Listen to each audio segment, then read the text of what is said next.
Victor Conte was in an interview. I think ES News believe that's Ellie Seckback.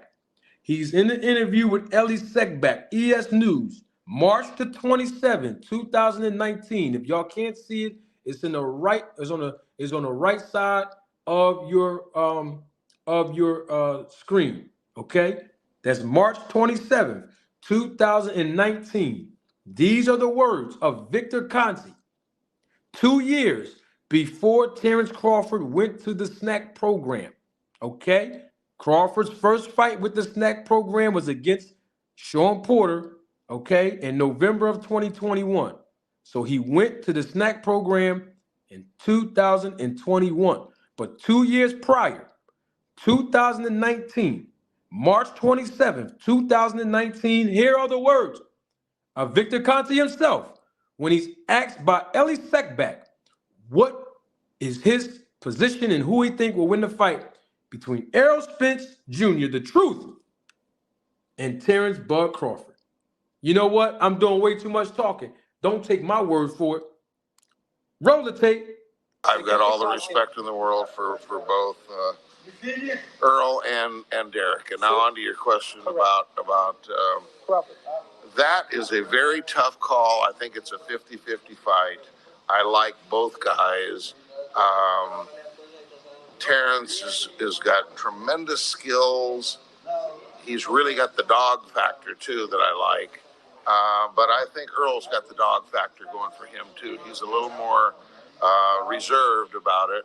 But I think one thing we learned about Earl is, like they say, don't be talking smack against the high school football team that you're getting ready to play, because they'll take everything that you say and post it up on the locker room, and they'll do nothing but fire them up. I think that Earl was highly motivated and came in there and did a great job. And we'll have to see how, if and when they fight, how the build-up goes. But I would say it's a 50-50 fight. I mean, I respect both guys. I think they're both tremendous fighters, and I want that fight to really see, who is the pound for pound number one. I think that Earl's the bigger guy.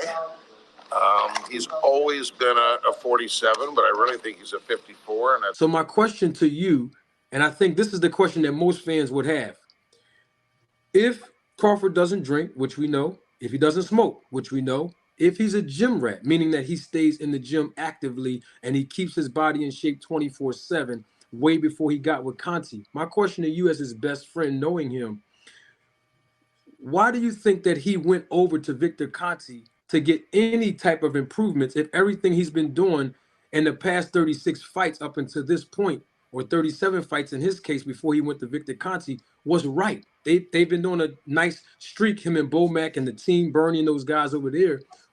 Why would you think he would go over there with Conte to improve anything if everything's been working out of 37 fights?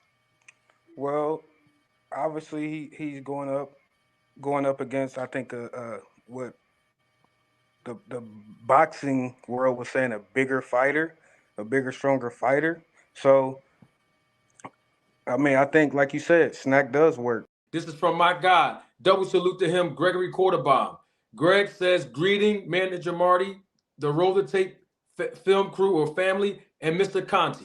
Mr. Conte, did you contact Bud Crawford, or did Bud Crawford contact you? And when did you actually start working with him? And what was it he needed to improve? So let's break this down in increments.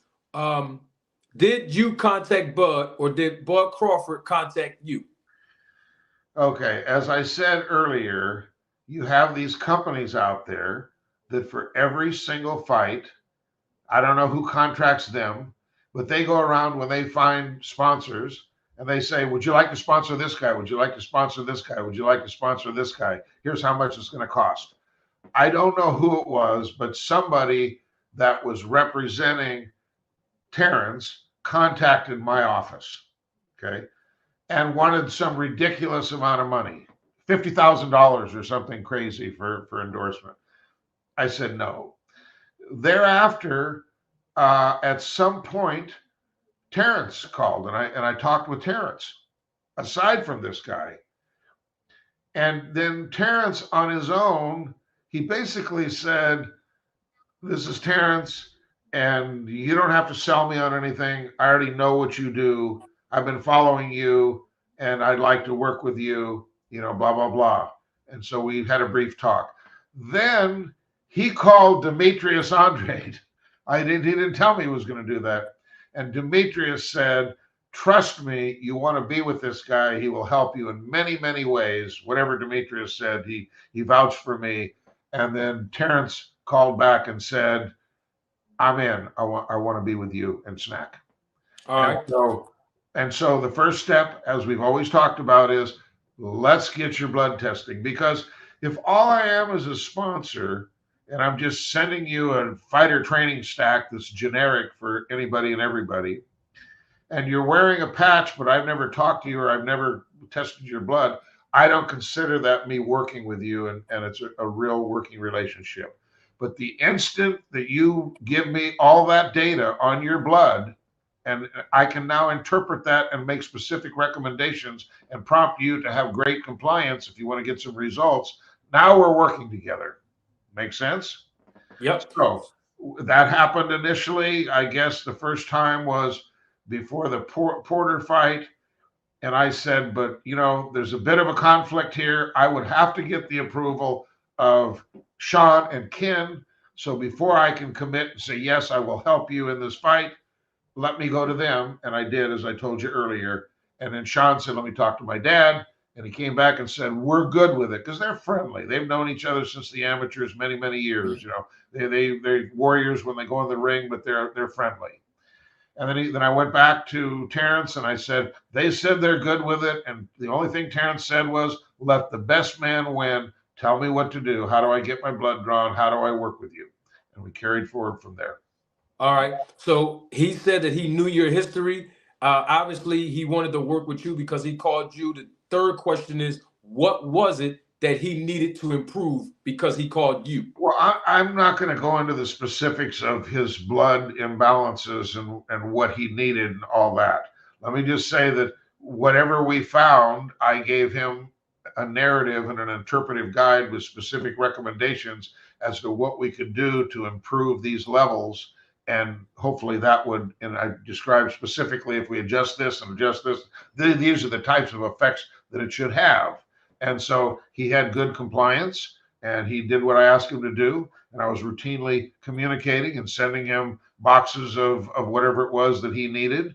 And he would give me feedback, and that's how it went.